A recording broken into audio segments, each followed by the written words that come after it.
Harmoko yang lahir di Nganjuk, Jawa Timur, tanggal 7 Februari tahun 1939 adalah politikus Indonesia yang pernah menjabat sebagai Menteri Penerangan Indonesia pada masa Orde Baru dan Ketua MPR pada masa pemerintahan B.J. Habibie. Dia pernah menjabat sebagai Ketua Persatuan Wartawan Indonesia, dan kemudian menjadi Menteri Penerangan di bawah pemerintahan Soeharto. Pada permulaan tahun 1960-an, setelah lulus dari sekolah menengah atas, ia bekerja sebagai wartawan dan juga kartunis di Harian Merdeka dan Majalah Merdeka. Pada tahun 1964 ia bekerja juga sebagai wartawan di Harian Angkatan Bersenjata, dan kemudian Harian API pada 1965.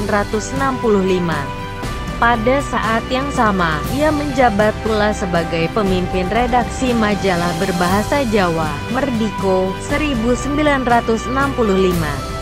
Pada tahun berikutnya, tahun 1966 sampai tahun 1968, ia menjabat sebagai pemimpin dan penanggung jawab Harian Mimbar Kita. Pada tahun 1970, bersama beberapa temannya, ia menerbitkan Harian Pos Kota. Sebagai Menteri Penerangan, Harmoko mencetuskan gerakan kelompok pencapir, kelompok pendengar, pembaca dan pirsawan, yang dimaksudkan sebagai alat untuk menyebarkan informasi dari pemerintah. Harmoko pun dinilai berhasil mempengaruhi hasil pemilihan umum melalui apa yang disebut sebagai Safari Ramadan. Sebagai Ketua Umum DPP Golkar, Harmoko dikenal pula sebagai pencetus istilah temu kader. Terakhir, ia menjabat sebagai Ketua DPR MPR periode tahun 1997 sampai tahun 1999 yang mengangkat Soeharto selaku presiden untuk masa jabatannya yang ke-7. Namun 2 bulan kemudian Harmoko pula memintanya turun ketika gerakan rakyat dan mahasiswa yang menuntut reformasi tampaknya tidak lagi dapat dikendalikan.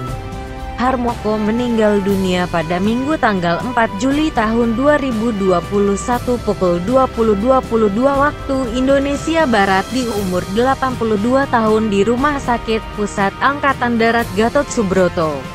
Harmoko meninggal usai beberapa menit akan mendapatkan perawatan medis kedaruratan dengan kondisi sudah dalam keadaan penurunan kesadaran.